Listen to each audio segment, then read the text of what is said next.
오늘 우리 같이 볼 하나님 말씀은 열왕기상 19장 9절로 14절까지 말씀 보도록 하겠습니다. 549쪽에 열왕기상 19장 9절로 14절까지 말씀을 우리 보도록 하겠습니다. 엘리야가 그곳 굴에 들어가 거기서 머물더니 여호와의 말씀이 그에게 임하여 이르되 엘리야야 네가 어찌하여 여기 있느냐? 그가 대답하되 내가 만군의 하나님 여호와께 열심히 유별하오니 이는 이스라엘 자손이 주의 언약을 버리고 주의 제단을 헐며 칼로 주의 선자들을 죽였음이오며 오직 나만 남았거늘 그들이 내 생명을 찾아 빼앗으려 하나이다. 여호와께서 이르시되 너는 나가서 여호와 앞에서 산에 서라 하시더니 여호와께서 지나가시는데 여호와 앞에 크고 강한 바람이 산을 가르고 바위를 부수나 바람 가운데 여호와께서 계시지 아니하며 바람 위에 지진이 있으나 지진 가운데도 여호와께서 계시지 아니하며 또 지진 위에 불이 있으나 불 가운데도 여호와께서 계시지 아니하더니 불 후에 세미한 소리가 있는지라. 엘리야가 듣고 겉옷으로 얼굴을 가리고 나가 굴 어귀에 서매 소리가 그에게 임하여 이르시되 엘리야야 네가 어찌하여 여기 있느냐? 그가 대답하되 내가 만군의 하나님 여호와께 열심히 유별하오니 이는 이스라엘 자손이 주의 언약을 버리고 주의 제단을 헐며 칼로 주의 선자들을 죽였음이오며 오직 나만 남았거늘 그들이 내 생명을 찾아 빼앗으려 하나이다. 우리 18절 한 줄만 더 봅시다. 그러나 내가 이스라엘 가운데서 7,000명을 남기리니 다 바알에게 무릎을 꿇지 아니하고 다 바알에게 입맞추지 아니한 자니라. 아멘. 할렐루야. 우리 하나님 앞에 이 사명의 길이 무엇일까 생각을 해봅니다. 살다 보면 세상에 내 혼자 있는 것 같고 정말 누구 하나 날 도와주는 사람 같고 없고 그런 극도의 영적 고립감에 빠질 때 어떻게 해야 될 것인가 하는 생각을 하다가 엘리야를 봤는데 구약성서 최고의 선지자였던 엘리야조차도 이 고독감과 외로움을 떨쳐버리질 못했습니다. 19장 4절 한번 보세요. 4절 보시면은 자기 자신은 광야로 들어가 하루 길쯤 가서 한 로뎀나무 아래에 앉아서 자기가 죽기를 원하여 이르되 여호와여 넉넉하오니 지금 내 생명을 거두시옵소서. 여러분 절 보세요. 하나님의 위대한 종이었던 엘리야가 하나님께 기도를 하는데 살려달라고 기도하는 게 아니라 죽여달라고 기도합니다. 여러분 인생 살아가면서 이런 기도 해보셨어요? 우리는 하나님께 고통에서 건져내달라고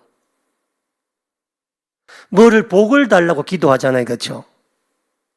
그런데 엘리야는 오늘 본문에서 살려달라고 기도한 게 아니라 하나님 앞에 죽여달라고 기도했다는 겁니다. 이런 기도를 엘리야가 했다는 겁니다. 그런데 우리 성경에는 번역이 되게 점잖게 되어 있습니다. 무슨 넉넉하오니 어쩌니 저쩌니. 여러분 히브리 원어로는요 엘리야가 주님 앞에 주님이 이제 다 끝났습니다. 내 인생 완전히 박살났습니다. 더 험한 꼴 보기 전에 차라리 주님 손으로 날 죽여라. 이런 내용입니다. 누가요? 엘리야가 엘리야가 그럴진데 우리가 왜 안 그렇겠습니까? 그런데 성경에 보면은 하나님께 자기를 죽여달라고 기도한 사람이 엘리야 말고 두 사람 더 있습니다. 명시적으로 날 죽여달라고 이렇게 하나님께 기도한 사람이 두 사람 더 있는데 첫 번째가 모세입니다. 나중에 집에 가서 민수기 11장을 읽어보면 모세가 백성 때문에 가슴을 찧어뜯어 내가 이 백성을 낳은 부모가 되냐면서 왜 하나님 나한테 이 백성을 맡겨 내가 이 고통을 당하게 하냐면서 그런 기도를 모세가 하면서 민수기 11장 15절에 뭐라고 말하느냐? 주께서 내게 이같이 행하실진대 구하옵나니 내게 은혜를 베풀사 즉시 나를 죽여 내가 고난당함을 더 이상 보지 않게 하옵소서. 모세가 얼마나 힘들었으면 하나님 즉시 내게 은혜를 베푸사 지금 나를 주님 손에 나를 죽여서 내가 더 이상 이 꼴 저 꼴 안 보도록 나를 죽여달라고 누가 기도했다고? 모세가 기도했 모세가 사명자가 어디 길 가던 사람이 한 게 아닙니다. 얼마나 힘들면 백성 때문에 얼마나 힘들면은 모세가 자기를 죽여달래 하나님 앞에 그게 내게 주님 주시는 최고의 은혜라는 거야. 은혜를 베푸사 나를 죽여달라는 게 모세의 기도였었습니다. 또 한 사람이 더 있어요. 요나입니다. 요나. 요나서 4장 3절과 8절에 같은 말이 반복되는데 이렇게 이야기합니다. 여호와여 원하건대 이제 내 생명을 거두어 가소서 사는 것보다 죽는 것이 내게 나음이니이다. 하나님께서 니느웨 백성을 살려주니까 요나가 마음이 상해서 자기 스스로 하나님 앞에 죽여달라 이야기합니다. 사는 것이 죽는 것보다 더 힘들다는 게 요나의 이야기입니다. 우리들 인생 다 겪어본 일들입니다. 내가 아무리 강한 마음이 있어도 아무리 사명자 사역이 있어도 홀로 남았다고 느끼면 세상에 누구도 나 함께 없는 거야. 하나님, 내가 평생 주님 일만 했는데 어찌 이세벨 저 여인으로부터 나 하나 구해내지 못합니까? 어찌 저 여인으로 내 생명하는 하나님께서 지켜주지 못합니까? 그럴 바에야 차라리 주님 손으로 나를 죽여달라는 겁니다. 이제 내 인생은 완전히 끝났다는 겁니다. 그런데 제가 모세와 요나와 엘리야 가운데서 오늘 엘리야를 선택한 본문을 선택한 이유는 제가 몇 번을 읽어봤는데 모세와 요나는 진짜 죽겠다는 뜻은 아닌 것 같아. 내가 보니까 하나님 앞에 날 좀 봐달라, 내 마음 좀 이해해달라, 그래서 내가 좀 하겠다, 그런 때를 쓰는 것 같으면 진짜 엘리야의 이 기도는 제가 몇 번 보고 원어를 보고 살펴봤는데 진짜 죽겠다는 뜻입니다. 진짜 죽여달라는 겁니다. 진짜. 그래서 저는 엘리야가 왜 이런 기도를 했을까 한번 생각을 해보면서 성경을 다시 보니까 엘리야의 인생이 너무도 기가 막혀. 지금까지 단 한 번도 생각하지 못했던 문제들을 다시 보면서 엘리야를 생각하니까 내 가슴이 찢어지는 것 같고 내 마음이 먹먹해지며 내가 엘리야였다면 내가 어떻게 했을까 하는 생각이 들더군요.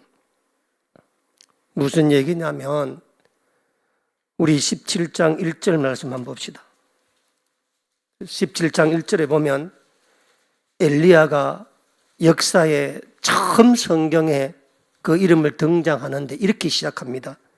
길라앗에 우거하는 자 중에 디셉 사람 엘리야가 아합에게 말하되 내가 섬기는 이스라엘의 하나님 여호와께서 살아계심을 두고 맹세하노니 내 말이 없으면 수년 동안 비도 이슬도 있지 아니하리라.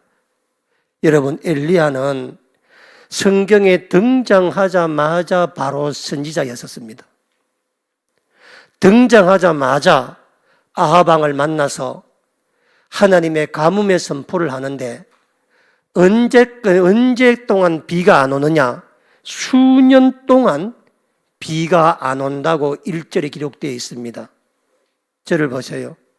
이 수년 동안이 얼마를 가리키는지 우리 열왕기상 10장 1절에서는 또는 열왕기상에서는 그 기간을 알 수 없습니다. 그런데 흥미로운 점은 뭐냐면 야고보서 5장 17절을 보면 신약 성경에서 엘리야의 이 가뭄 기간을 특정하고 있는데 이렇게 나와 있습니다.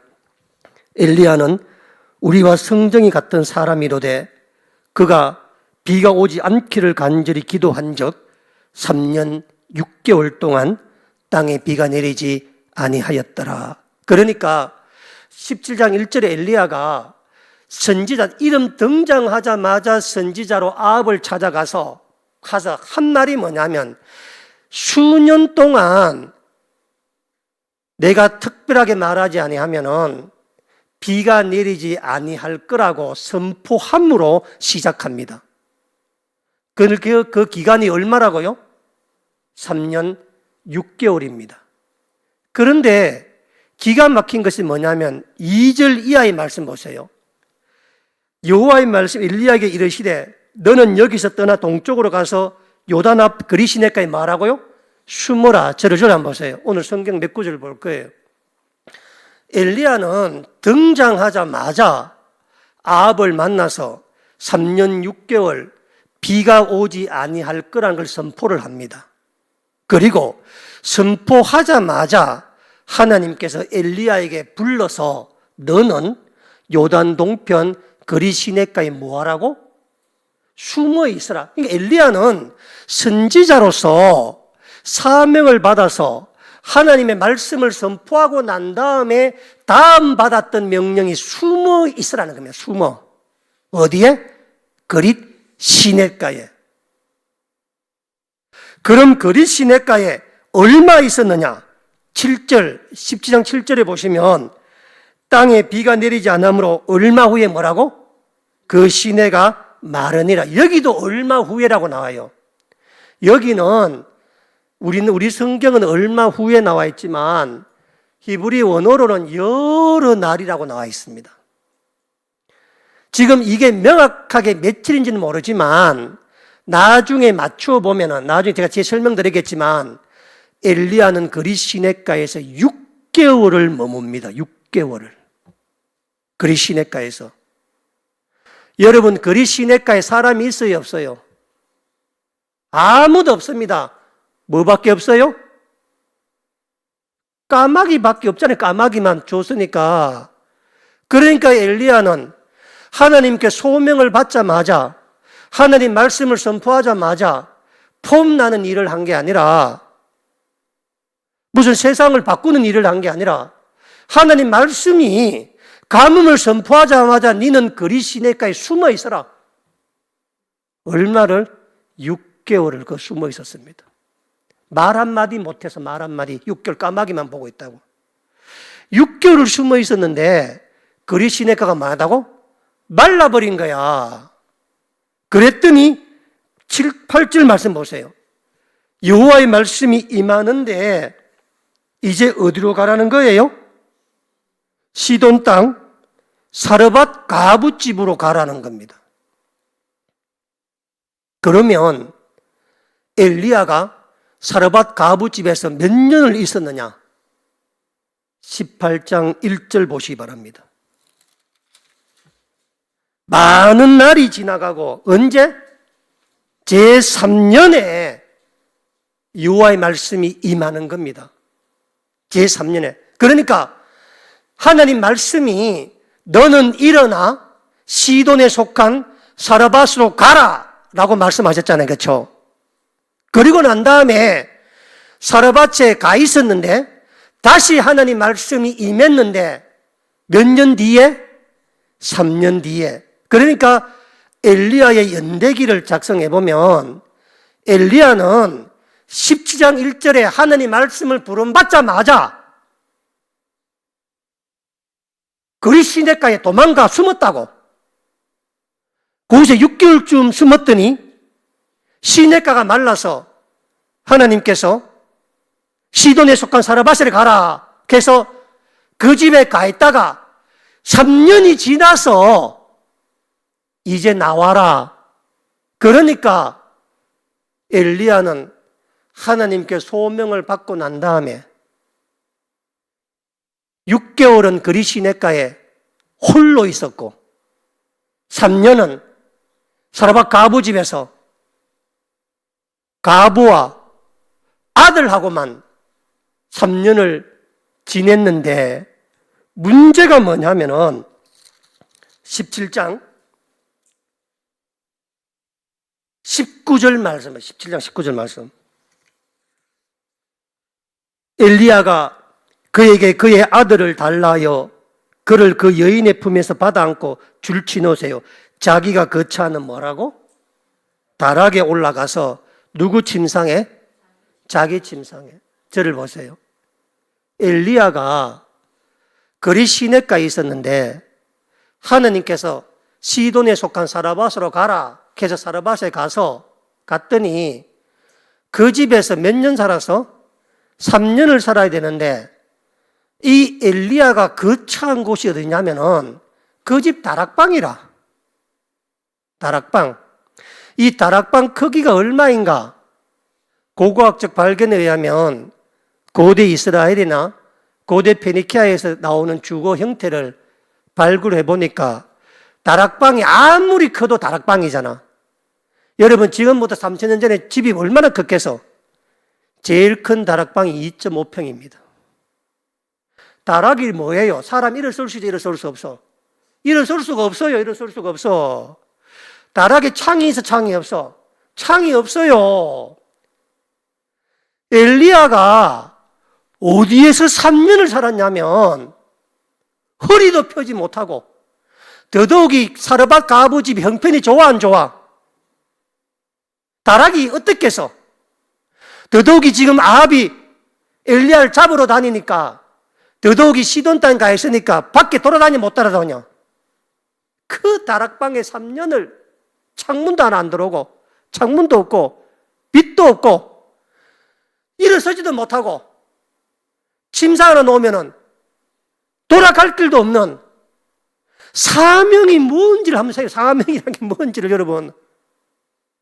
우리가 내가 하나님 앞에 쓰임받아서 무슨 선교사로 나간다, 목회자로 나간다, 내가 무슨 단기 선교 나간다, 내가 주님 앞에 뭘 한다, 뭐 집사요, 장로요, 뭐 이렇게 얘기할 때 우리가 갖는 주님 주 사명이 뭔지를 한번 보라는 거라.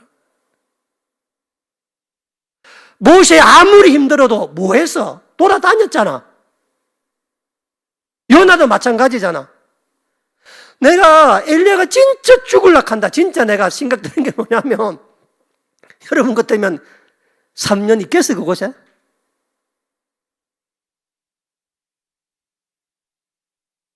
그러니까 3년을 사르밧 가부 집에 그 작은 다락방에 들어앉아가 빛도 없는데 먹은 음식이라고 하면 밀가루 구운 거 그것만 먹고 몇 년 지내서 감옥도 그런 감옥도 없어. 어쨌든 간에 18장 1절에 보면은 그 지긋지긋한, 그러니까 하나님 부름 받고 난 다음에 3년 6개월 동안 이 엘리야가 만난 사람은 아합 왕과 사르밧 가부와 사르밧 가부 아들 세 사람뿐이라. 세 사람뿐. 극도의 고립감. 아마 그 마음, 아마 그 몸에 켜켜이 트라우마가 있을 거라. 트라우마가 있잖아요. 그러니까 내가 여기서 왜 이 짓 하고 있나? 내가 유대인 남자, 내가 내가 여기서 이 사르밧 가보집에서 내가 이거 언제까지 있어야 되나? 말씀이 안 떨어지니까. 가라는 말씀이 있어야 가는데. 그런데 어쨌든 간에 몇 년 만에? 3년 6개월 만에 18장 1절 보세요. 많은 날이 가고 제3년에 여호와의 말씀이 엘리야에게 임하 이르시되 너는 가서 뭐 하라고요? 아합에게 이제 보이라 라고 이야기합니다. 얼마나 신이 났겠어. 그 3년의 그 지긋지긋한 훈련을 다 견뎌냈잖아. 그렇죠? 얼마나 마음이 하나님 이제 내 때가 왔는 것 같다. 내가 얼마나 진짜 막 너무 다시는 내가 그 가지 못할 그 힘든 걸 이제 벗어나서 하나님이 이제 아합에게 가라 하니까 아마 고생 끝 행복 시작, 훈련 끝 사역 시작, 아마 그런 마음으로 엘리야가 신이 나서 그 집구석 안 나왔겠어요? 그렇죠? 뛰쳐나왔지 않겠습니까? 뛰쳐나왔는데 보세요. 우리 15절 말씀 보죠. 15절.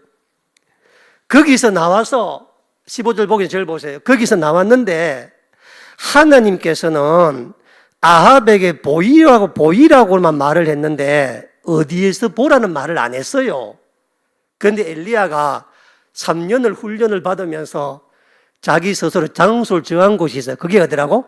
갈멜산입니다. 갈멜산은 하나님이 지정해 주신 산이 아니에요. 하나님께서 모리아산이라든 신에게 지정해 주신 게 아니야. 엘리야가 지가 간 산이야. 그런데 문제가 뭐냐면 이 시돈 땅 사르밧에서 이 갈멜산까지 거리가 250km입니다. 그러니까 열흘을 걸어왔어. 열흘을. 그래도 신나잖아. 집에 갇혀 있다가 사연을 한 개 보니까 얼마나 좋았겠어. 열흘을 걸어 갈멜산으로 걸어오는데 오는 갈멜산 거의 근처에 와서 누굴 만나느냐. 7절에 보면은 궁중 대신 오바댜라는 사람을 만납니다. 오바댜. 이 사람을 만나는데 이 사람도 신실한 사람이라 만나는데 이 엘리야가 15절에 보면은 이렇게 말합니다. 보세요. 엘리야가 이르되 내가 섬기는 만군의 여호와께서 살아계심을 두고 맹세하노니 내가 줄 치세요. 언제? 오늘 아합에게 보이리라. 그러니까 뭐냐면 엘리야가 열흘을 걸어서 이제 갈멜산에 온 겁니다. 그러니까 오늘 내가 오늘 아합을 오늘 봐야 되겠다라고 이야기를 하니까 그날 아합을 봅니다. 보세요. 그리고 보시면 뭐냐면 보세요.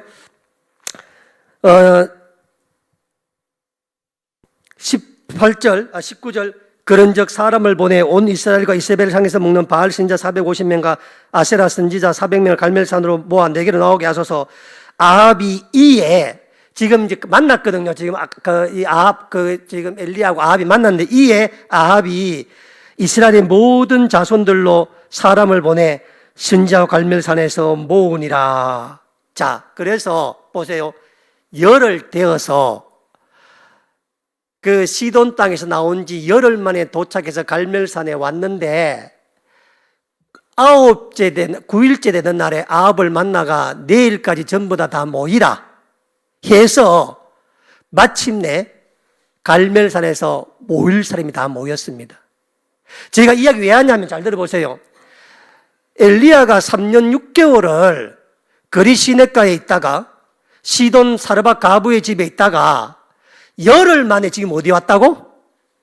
갈멜산에 왔습니다. 열흘 만에. 그리고 그 갈멜산에 수많은 사람이 모였는데 제가 몇 달 전에 설교했죠. 그죠? 기억나십니까? 왜 갈멜산을 선택했는가? 왜 이 엘리야가? 왜냐하면 당시에 갈멜산을 선택해야 될 중요한 이유가 있었습니다. 이 아합이 결혼을 누구랑 했냐면 시돈 땅에 있던 그 이세벨과 결혼을 했잖아요. 그렇죠? 당시에 최고 잘 나가던 나라가 바로 시돈 그 지역입니다. 페니키아 지역입니다. 그런데 당시에는 결혼을 하면은 결혼 지참금을 주어야 되는데 성사학자들의 연구와 기록을 보면은 이세벨이 결혼 지참금으로 아합에게 요구한 게 갈멜산이랍니다. 이유가 있어요. 그 이유가 충분하게 납득되고 설명될 만한 이유가 뭐냐면은 이 시돈과 페니키아는 상업과 무역을 중심으로 하는 해안에 있는 항구 국가입니다. 그래서 항상 무역으로 묵고 살았는데 제일 문제가 뭐냐면요, 농지가 없어요. 농지가. 그래서 항상 그 농지에 나오는 식량을 이스라엘로부터 공급받았는데 이스라엘이 툭하면 식량을 무기로 삼아서 자꾸 압박을 하니까 그 시돈과 페니키아 사람들은 어떻게 하든 간에 자기들이 안정적인 식량을 유지를 해야 되겠다는 생각을 늘 가졌어요. 모든 왕들 다 마찬가지입니다. 그러다가 이세벨이 결혼할 때쯤 되어서 저도 갈멜산에 가봤는데 갈멜산 아래가 이스라엘 평원이라고 이스라엘에서 가장 큰 평원입니다. 거기에 기송강이 흐르는데 말이 기송강이지 우리를 시작하면 또랑밖에 안, 이 또랑보다 더 작아요. 그걸 통해서 그 이스라엘 전체가 풍년이 일어나는데 그것을 굽어보는 산이 바로 갈멜산입니다. 그래서 매년 겨울에 이런 비가 올 때 이스라엘에서 첫 번째 비가 내리는 지역이 갈멜산입니다. 지중해에서 구름이 와가지고 갈멜산을 넘어 내리면서 비가 와서 이쪽 이스라엘 평 전체가 다 풍요로움이 되는 거예요. 그러니까 이제 그렇기 때문에 그 갈멜산은 이스라엘의 첫 번째 비가 오는, 그래서 나중에 엘리야 갈멜산에 기도하고 비가 내린다고. 거기가 항상 이스라엘에서는 첫 번째 비가 내리는 곳이 갈멜산이라 항상. 그런데 이 이세벨이 섬기던 바알신이 무슨 신이에요? 농경신이잖아요. 그렇죠? 농경신이 뭘 주장하는 거예요? 비를 주장하는 거라. 그래서 이스라엘 평지에 평화가 온 것은 바로 이 갈멜산 넘어서는 이 위에 우리 바알신이 축복이기 때문에 풍요가 오는 거니까 그 갈멜산을 받아서 갈멜산 위에 있던 여호와 제단을 다 무너뜨리고 바알 제단을 이세벨이 만든 겁니다. 그래서 항상 첫 비가 오니까 바로 이 비가 누가 주는 비라고? 바알이 주는 비다. 그 비를 통해서 이스라엘 평에 풍요가 온다. 이렇게 만들어 갔던 겁니다. 그런데 지금 몇 년 비가 안 왔어? 3년 6개월의 비가 안 온 겁니다. 자, 그러면 지금 이세벨이 자존심이 상했게 안 상했겠어? 자, 이거 큰 문제죠, 그렇죠? 그러니까 전국에 있는 모든 바알 가이선자는 지금 다 어디 와 있는 거예요, 지금? 갈멜산에 뭐 한다고? 밤새껏 뭐 해야 돼? 비례야 돼. 그러니까 엘리야가 갈멜산에 지정한 것은 이미 다 누가 와 있는 거야, 그곳에? 다 와 있는 거야. 또 온 나라 대신들도 지금 기우제 들어야 돼, 안 들어야 돼? 전부 다 어디 와 있는 거야? 다 갈멜산 와 있는 거야. 다 갈멜산에 지금. 그러니까 당시로 봐서들 갈멜산만한 장사가 있어 없어? 없고 그놈들도 갈멜산 좋아하는 거야. 다 와 있으니까 지금. 그래가지고 열흘 만에 사르밧에서 갈멜산까지 왔는데 갈멜산 위에 뭐해 지금? 모일 사람 다 모여 있는 거야. 그곳에서 3년 6개월간 훈련받았던 엘리야가 모든 엉어리를 뭐를 끌어내려 해결한 거야? 불을 끌어내려가 내가 이런 선지자다. 내가 이렇게 훈련받아가 이렇게 왔다 하면서 하늘에서 불을 끌어내려서 그 모든 사람들에게 다 하나님이 되신 걸 다 믿게 하는 겁니다. 어떻게 하냐면 한번 보세요. 36절에 보면은 저녁 소제 드릴 때 나오죠. 36절 보세요. 18장 36절에 저녁 소제는 언제냐면요. 지금 우리 시간은 오후 3시입니다. 불이 몇 시에 내려왔냐면 오후 3시에 내려왔어요. 불이. 저녁 소제 드릴 때 내려왔는데 이 불을 보고 39절 보세요. 모든 백성이 엎드려 말하되 뭐 했다고? 여호와 그는 하나님이시로다. 여호와 그는 뭐라고요? 하나님. 그러니까 갈멜산 꼭대기 위에 지금 무슨 찬송이 울려나고 있어 지금? 진짜 하나님은 누구라고?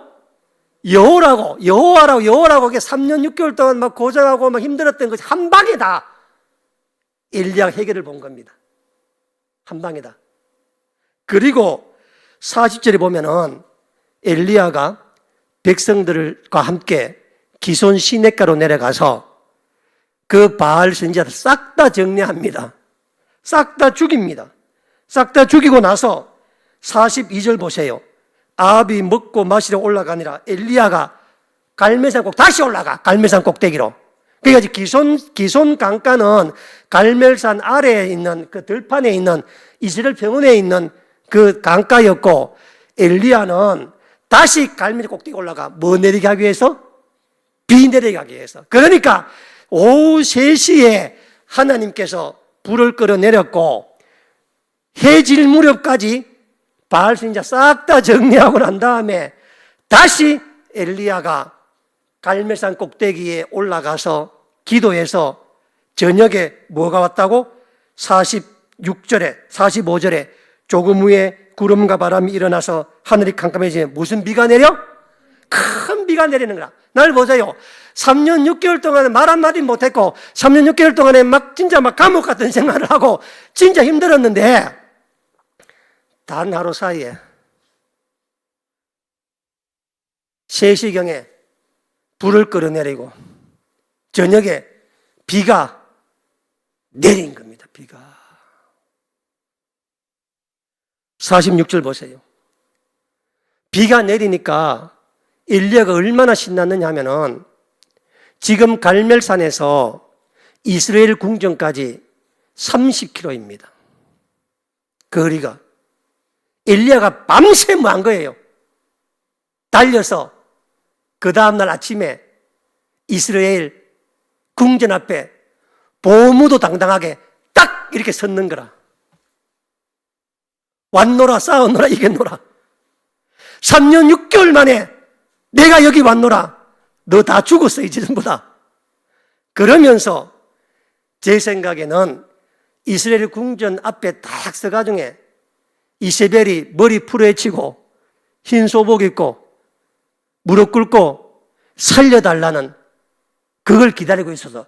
왜냐하면 19장 1절에 보면은 아합이 엘리야가 행한 모든 일을 뭐 했다고? 이세벨에게 말하잖아요. 그렇죠? 말할 시간을 준 거야. 네 가서 말해라. 말하고 와서 내 앞에 무릎 꿇어라.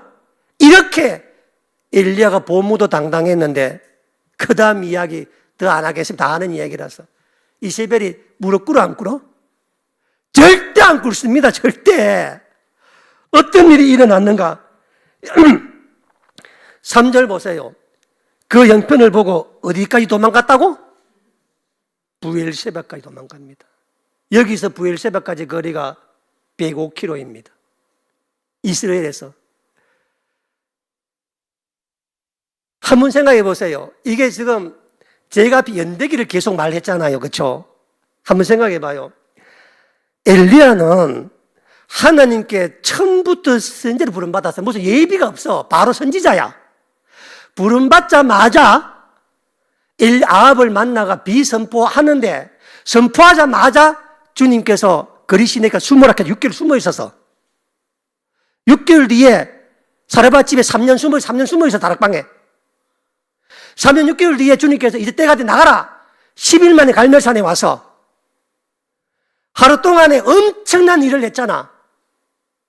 그 다음날 뭐 있다는 거라 또. 부엘세바까지 도망갔다는 거야. 엘리야 인생의 반짝은 언제뿐이야? 단 하루뿐이야.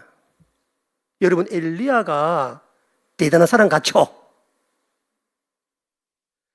엘리야의 기록에 엘리야 인생에서 행복했던 날은 며칠뿐이야? 한나절. 하루야, 하루. 하루 뒤에 이세벨이 죽이려고 하니까 또다시 숨어야 돼, 안 숨어야 돼? 숨으니까 3, 6개월 트라우마 생각해. 또 어디 숨으라고? 그리 시내가에. 또 앞으로 3년간 또 다락방에. 미쳐, 안 미쳐? 내 말 또 나알겠는 모르겠네. 그러니까 노den나무 아래에서 나를 죽여달라는 말이 그냥 무슨 엉석 부리고 무슨 그런 말이 아니라 내가 3년 6개월간 이렇게 고생을 하고 내가 사람은 말 한마디 못하고 다락방에 숨어 지내다가 주님 일 한 것뿐인데 그런데 겨우 한나절 불 내리고 비 내리고 한나절 나를 쓰시더니 또다시 부엘세바에 쫓아내고 그것도 더 몰라가 다시 강야의 하룻길 가서 그 밑에 있으니 와, 또다시 3, 6개월 서클이 또 반복되나? 이제 몇 년 더 고생될까 생각하니 엘리야가 두 손 두 발 다 들고 하나님 나 이제 다 포기했으니까 다 못하겠으니까 차라리 날 죽여라 이게서 나 내 인생 끝장났다 내가 하늘에 불 끌어내리고 비 내리는 그것보다 더 큰 일을 어떻게 한단 말이면 그거 하고도 내가 이 꼴인데 물을 내려야 물을 해야 지금 내가 물을 더 만들어내야 내가 되겠습니까? 그러니 차라리 여기서 나를 죽여라니까. 내 인생은 끝났다. 나는 쪽났다. 하나님 나는 이제 인생 내 끝장났으니까 하나님 날 이곳에서 나를 죽여달라.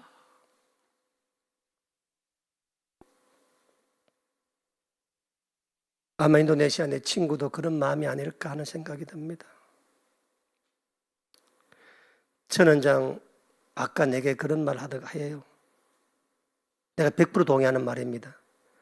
당신은 내 없으면 목회하는 걸 할 줄 알 것 같아. 나보고 그렇게 하더라고요. 제가 100% 동의합니다. 진짜입니다. 여러분 옆에 있는 사람들, 동력자들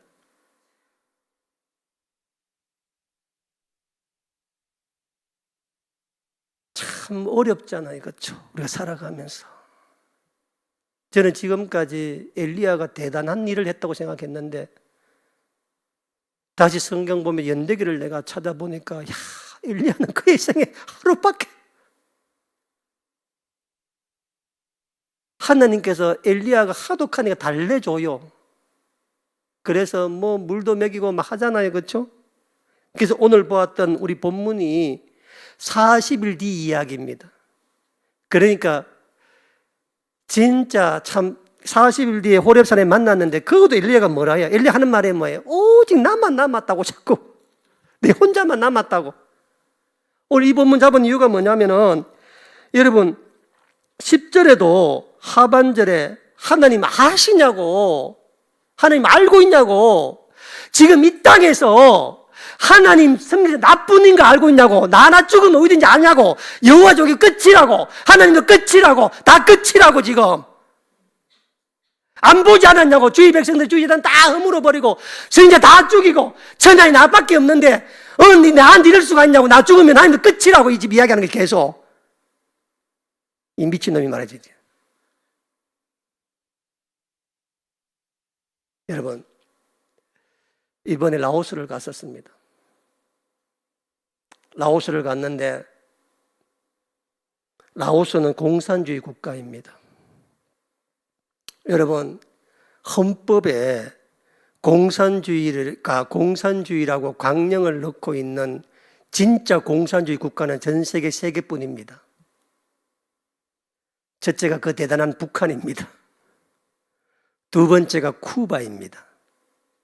세 번째가 라오스입니다. 여러분 전 세계에서 공산국가는 완벽한 공산국가는 북한, 쿠바, 라오스뿐인데 우리가 그 라오스를 다녀왔습니다. 루앙프라방에 있는 동안에 라오스 땅에 들어간 이후에 인전 4박 5일 동안 교회 한 군데도 보지 못했습니다. 십자가 한 번도 보지 못했습니다. 로고스 대학 총장님도 이것은 공산국가니까 선교할 수 없다고 이야기하고 그곳의 신학생들 주일날 아침에 따로 모여가 몰래 예배를 드리고 그 대학에도 그렇게 하고 있습니다. 제가 그거 보면서 와, 공산주의는 복음을 전하지 못하는가? 말씀을 전하지 못하는가? 이곳에서 수십 년 살고 이 큰 대학 하는 총장님도 저렇게 몸을 사리는데 누가 이걸 뭘 할 수 있을까 하는 생각에 참 가슴이 답답했었습니다. 진짜 아무도 없단 말인가 그런 마음이 들었었습니다. 그래서 그 라오스 루앙프라방에 가면은 그 라오스에서 가장 유명한 야시장이 열립니다. 그 야시장 이름이 몽족 야시장입니다. 몽족은 제가 몇 번 말씀드렸지만 그곳에 전체 사람들의 30%가 기독교인인 그 산에 사는 부족들이 몽족입니다. 그 야시장 골목 길이가 그 라오스 정부에서 나와놓은 자료에 보면 그 길이가 1km입니다. 야시장 길이가 여부터 끝까지 1km라. 그리고 야시장 양쪽에 쳐 있는 점포수가 라오스 정부에서 밝히는 점포수 개수가 1000개입니다. 그곳에 가보면 사람이 막 바글바글하게 끓는데 제가 그곳에서 정말 우리 일행이 놀라운 걸 봤습니다. 그 점포 1000개 되는 점포 가운데서 첫날에 2개를 찾았고 두 번째 1개다 3개를 찾았는데 그 1000개 점포 가운데서 전부 수공예품으로 만드는 것을 만드는 데가 있는데 이 깔아놓은 걸 만드는 데가 있는데 그 공산주의 라오스 그 몽족 그곳에서 우리가 무엇을 받는가? 몽족 거리 시장을 우리 일행이 지나가는데 전부 이런 거 수공예품을 다 만들어 파는데 어느 한 곳에 있는 작은 점포 하나에 수십 가지의 이렇게 수공을 파는데 그 중에 한 줄로 있잖아요. 이 그림이 딱 있는 거예요. 한 줄로. 여러분, 이게 무슨 그림 같아요? 동방박사 3사람이 지금 예수님 만나러 가는 장면입니다. 이건 지금 뭘 같아요? 베들레헴에서 예수님께서 태어나신 거죠. 그렇죠? 이거는 뭐 하는 것 같아요? 예수님께서 침례받는 장면이죠. 요거는 뭔 것 같아요? 예수님 태어난 지 8일 만에 성전에서 할례 받을 때 시몬과 안나 여선지자가 축복해 주는 장면이죠. 다음 사진 봅시다. 저건 뭐 같아요? 배와 그물을 깊은 곳에 던져라. 이거는 뭔 같아요? 의견이 많았는데 천원장은 이거를 지붕 헐고 중부인들의 친구 4명으로 봤습니다. 저는 탁월하다고 생각합니다. 할렐루야. 요거는 뭐예요? 뭐 예수님 부활하시고 난 다음에 하는 똑같은 그림인데 다 다릅니다. 다음 또 한번 보죠. 요게 너무 내가 귀여운 것 같아. 겟세마네 예수님 기도할 때 제자 3단에 제자 3명 잠자는 거 너무 예쁘게 잘 적었죠. 돌돌 말아가지고 얼마나 얼굴 보세요. 얼굴. 요거는 뭐예요? 예수님께서 빌라도 법정에 아니면 겟세마네 동산에서 안나 세상에 보낸 군사들에게 잡혀가는 거죠. 그렇죠? 요거는 빌라도 법정에서 채찍을 만든 거죠. 또 있습니까? 이건 뭐겠어요? 예수 십자가 지러 가는 장면이고 이것도 같은 거죠. 그렇죠? 요거는 뭐예요? 요거는 뭐겠어요? 부활입니다. 부활 보시에 병사들 문을 읽고 있는 게 길을 가는데 공산주의 국가인 이곳에 하나님께서 눈 있는 자만 보라고, 귀 있는 자만 보라고. 오늘 18절에 뭐라 그래? 엘리야가 지온나무도 깽판지가 뭐라 그래? 야 인마 네 말고도 몇 명 더 있어? 7,000명이 더 있다. 그런데 내가 물어봤어. 파는 사람한테 이거 의미 아냐고. 자기는 모른대. 수십 가지 많은 패턴 가운데 하나가 있는 거예요. 하나님께서 또는 이거를 만들었던 누군가가 신심을 다해 만들었는데 이것을 알아보는 사람이 이 몽족 야시장에 누가 오기를 바라는 믿음. 우리 얼마나 그날 감격해 천은장가 나오고 들어가 그거 사과가 바닷가로 놓고 얼마나 울면서 얼마나 감사한 하나님 앞에 이거 사러 가야 돼 안 가야 돼 나와서 가야 됩니다. 왜냐하면 그들에게 이걸 알아보는 사람이 왔다 갔다는 거. 거기에 수백 명이 가도 아무도 안 거들떠봐. 전부 다 야식꼬리한 거. 뭐 그런 것만 보는데 우리 마지막 날 이걸 사는데 그 판에 아주머니가 놀랐을 거야. 어디서 갑자기 사람들이 와가 이게 뭐라고 이렇게 막 그 아주머니 나중에 막 안에 장가방 내가 안에 있는 거 막 다 내가 다 보라고 이거 저거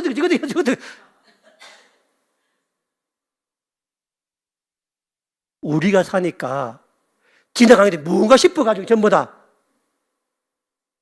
알아보는 사람이 있습니다. 하나님께서 그 1000개의 점포 중에 단 3곳만 우리가 다 찾아봤습니다. 그 3곳에 그 수많은 다른 모양의 원래 그 루앙프라방의 그 몽족들의 그 생활 풍속 담았던 그게 많거든요. 그런 것 속에 몰래 숨겨놨는데 우리 눈에 바로 띄는 거라. 믿는 자의 눈에. 이게 어디서 왔을까? 누가 만들어서 이걸 이렇게 넣어놨을까? 내가 하나 더 사주고 그러면은 그분들 더 진열할 거잖아요. 그렇죠? 이번에 우리가 사갔으니까 옆에 있는 사람들 저거 뭐지? 나도 갖다 놔야 되겠다. 거기 방문하는 그리스도인들 안타까운 것은 누구도 관심을 안 갖더라고. 누구도 우리 말고는. 저는 너무 감격을 해서 있는 거 다 사왔습니다. 종류별로. 근데 저분들이 있잖아요. 이 이마탄 큰 천에다가 저 그림을 하나하나 전부 다 수놓은 게 있어. 지금 생각하면 땅을 치고 내가 하나님 회개해. 거기 한 장이 5만 원이었거든. 그 돈이 없어 못 사왔어. 돈이 없어. 다시 언제 간다고 나왔어요. 진짜 있잖아요. 이게 이마땅. 그래가지고 1000원장이 돈이 없어가 우리가 2만 원짜리 요마땅 을 사왔어. 나중에 우리 액자만 한번 보세요. 걸어 놓을 테니까 요마땅 거 사왔는데 이마땅 거 있잖아요. 진짜 누군가가 수개월을 거쳐서 기도하면서 하는데 실도 얼마나 예쁘게 하고 얼굴도 얼마나 예쁘게 전부 다 이렇게 만들어 갔는지. 그래서 그 라오스 땅에 하나님의 만져주심이 누가 뭘 복음을 전가하고 그런 게 아니라 하나님의 만져주심이 여기도 남은 자가 있다 얘들아. 너희들 절대 실망하지 말아라. 절대 낙심하지 말아라. 너 하나뿐이라고? 이 공산주의 국가라고? 무슨 안 된다고? 아니라는 겁니다. 아니라는 거. 내가 깊은 고립감에 빠지고 내가 줄 갖고 내가 힘들지만은 하나님은 그 속에서도 함께할 동력자 7,000명. 라오스 갈 사람 꼭 한번 갑시다. 나는 라오스 가서 그거 하나 사는 것만으로도 그 지역 사람들에게 우리가 다녀갔다는 그거 하나만으로도 마치 동방 박사가 수천 킬로 떨어진 곳에 황금 유황 모락 갖다 주려고 목숨 걸고 왔다 가잖아요. 그렇죠? 무슨 대단한 걸 한 게 간 게 아니라 그런 것처럼 우리가 그들에게 이것을 찾는 사람이 왔다 갔다. 뭔데 이렇게 해서 막 20개 사가느냐 물어보고 이 그림이 뭐냐 누가 줬느냐 그런 걸 만들어 가면서 자연스럽게 하나님의 일하심이 있지 않겠는가? 혹시라도 왜 지금 나만 이렇게 힘든가? 왜 이렇게 고통스러운가? 왜 이렇게 어려운가? 하고 차라리 날 죽여달라 하나님 앞에 기도하는 마음이 있다면 주님 말씀하십니다. 그러나 내가 이스라엘 가운데서 7,000명을 남기리니 다 바알에게 무릎 꿇지 아니하고 다 바알에게 입맞추지 아니하리라. 우리 베들비전 선교센터가 이 남은 7,000명 가운데 있다면 하나님은 우리 때문에 민족을 세계 열방으로 방향을 바꾸어 가실 겁니다. 절대로 자기 자신을 비하하지 말고 절대로 마음속에 여러분 선교를 통해야 답이 있는 겁니다. 한 가지 더 말씀을 드리면 가끔씩 왜 선교를 해야 되냐고 묻는 분들이 참 많습니다. 선교국에서 무슨 덕이 되냐고 묻습니다. 그렇게 말하는 사람은 선교가 뭔지를 몰라서 그렇습니다. 선교는 뭐냐면 딴 게 아니라 예배를 드리는 겁니다. 예배를. 하나님이 가장 기뻐하시는 게 예배잖아요. 그렇죠? 그래서 그 땅에 예배가 드려지지 않는 땅에 가서 하나님께 예배를 올려드리는 게 선교입니다. 뭘 가서 하는 게 아니야. 뭘 다른 누구를 모셔 전다 그런 게 아니라고. 그래서 하나님이 가장 기뻐하고 하나님 가장 영광 받으시는 게 예배인데 그 예배를 하나님이 예배 드리지 않는 곳에 가서 예배를 드리면 하나님 제일 기뻐하는 일을 우리가 한 거잖아요. 그렇죠? 그러면 그 하나님께서 우리에게 복을 주시는 겁니다. 그래서 창세기 12장 5절에 보면 아브라함이 갈 때 하란에서 가나안 땅에 제일 먼저 산 게 뭐냐면 제단을 쌓는 겁니다. 예배를 드리는 거라. 그러면 하나님께서 그 땅에 하나님이 되시는 거라. 그리고 예배 드리는 자는 반드시 물질을 채워주시고 건강을 회복시켜 주는 거라. 돈이 없어 못 간다 그래요. 말이 안 되는 이야기입니다. 예배를 드리는 우선순위가 있어야 됩니다. 저는 늘 말하지만은 우리 베들비전 선교센터가 선교 때문에 일어서는 겁니다. 만약 여기에 우리 묵고 살았으면 절대 못합니다. 왜? 하나님 가장 기뻐하는 일을 하시니까 하나님 늘 채워주시는 거라. 그걸 경험해야 돼. 내가 아까워서 내가 돈이 없다고 못 가면 하나님 가장 기뻐하는 예배를 내가 못 드리는 거라. 내가 가장 기뻐 예배 자리에 못 가는 거라. 기뻐하는 예배 자리를 드리면 주님께서 뭘 못 주시겠어? 여러분이 복을 받지 못하는 이유는 주님 가장 기뻐하는 예배를 드리지 못하기 때문이고 그 예배가 바로 선교입니다. 예배가 딴 게 아니라. 그렇게 할 때 우리 주님 받을 줄 믿습니다.